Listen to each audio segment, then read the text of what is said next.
पश्चिम Asia. ये क्षेत्र जितना राजनीतिक रूप से अस्थिर है और सैन्य रूप से संवेदनशील है, उतना ही जटिल है यहाँ की महिलाओं की सामाजिक स्थिति को लेकर।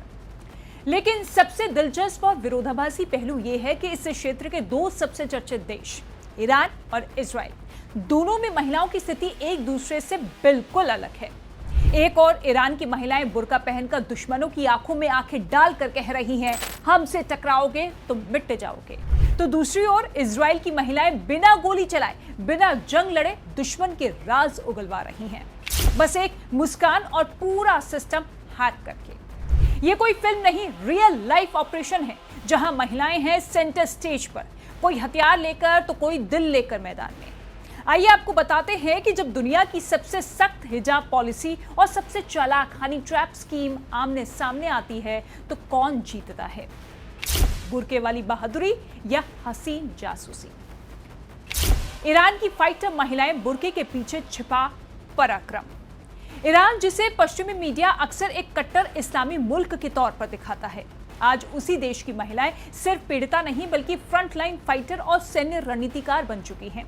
कड़े हिजाब, कानून, नैतिक पुलिस और आधुनिकता पर नियंत्रण के बावजूद ईरानी महिलाओं ने सैन्य और तकनीकी मोर्चों पर खुद को साबित कर दिखाया है।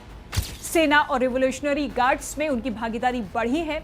वो सिर्फ मेडिकल या सपोर्ट स्टाफ नहीं बल्कि अब डायरेक्ट ऑपरेशनल रोल्स में भी शामिल हो रही हैं।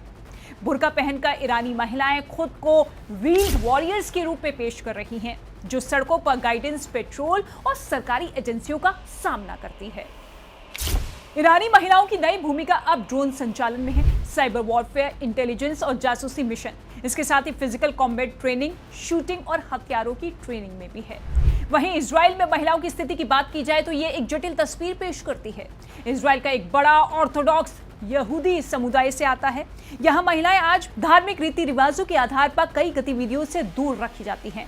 महिलाओं को धार्मिक मंचों पर बोलने की अनुमति नहीं है। यहूदी पूजा स्थल में पुरुषों से अलग बैठने की बाध्यता भी है।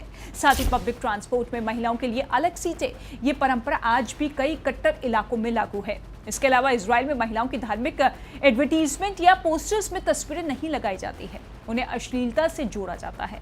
इन समुदायों में महिलाएं अक्सर पत्नी और मां के पारंपरिक रोल तक ही सीमित रहती हैं। इजराइल दुनिया के कुछ देशों में से है जहां महिलाओं के लिए सैन्य सेवा अनिवार्य है, कम से कम 2 साल, लेकिन महिला सैनिकों को खोलकर अवसर नहीं दिए जाते हैं। उच्च सैन्य पदों पर महिलाओं की संख्या काफी कम है और जब धार्मिक कारणों से कई महिलाएं सेना से छूट भी ले लेती हैं तो उन्हें कमजोर मान लिया जाता है। यहाँ तक कि महिलाओं को सेक्सुअलाइज भी किया जाता है, उन्हें प्रचार, मीडिया या सपोर्ट रोल्स में डाल दिया जाता है। इजराइल में महिला प्रधानमंत्री गोल्डा मेयर 1969 से 1974 एकमात्र उदाहरण थी। उसके बाद किसी महिला ने उच्चतम राजनीतिक सत्ता में जगह नहीं बनाई। संसद में अभी भी पुरुषों का वर्चस्व है। इजराइल की हनी ट्रैप रणनीति की बात की जाए तो मोसाद और शीन बेट जैसी एजेंसियां जासूसी ऑपरेशंस में सुंदर महिला एजेंट्स का इस्तेमाल करती हैं, जिन्हें स्पैरोज भी कहा जाता है। मौजूदा समय में सोशल मीडिया पर फर्जी महिलाओं की प्रोफाइल बनाकर सैनिकों को ट्रैक करना और उन्हें मैलवेयर डाउनलोड करवाकर उनकी जानकारी चुराना आम हो गया है। हालिया हमास मामलों में भी ये ट्रिक दिखी है। इसके अलावा मोसाद ने चेतावनी भी दी है कि ईरानी एजेंट भी ऐसा ही खेल चला रहे हैं। इजरायलियों को विदेश में या सोशल मीडिया पर धोखा देकर बातचीत या मिलने पर फंसाने की कोशिश की जाती है। अब सवाल ये नहीं कि कौन कितना आधुनिक है, बल्कि ये है कि कौन अपनी महिलाओं को कितना मजबूत बना रहा है। ईरान को भले ही कट्टरपंथी कहा जाता है, लेकिन आज वही देश अपनी महिलाओं को जमीनी लड़ाई में, तकनीकी मोर्चे पर और रणनीतिक योजनाओं में अग्रिम पंक्ति में खड़ा कर रहा है। वो महिलाएं जो बुर्के के भीतर रहते हुए भी हथियार उठा रही हैं, ड्रोन उड़ा रही हैं और दुश्मनों की साइबर परछाइयों का पीछा कर रही हैं, वो असली फाइटर है। तो दूसरी ओर इजराइल में महिलाएं हाईटेक एजेंसियों की चालों में सिर्फ एक हनी ट्रैप बनकर रह गई हैं, जहां उनकी सुंदरता को हथियार तो बना दिया गया, लेकिन नेतृत्व और सम्मान से अब भी दूर रखा गया है।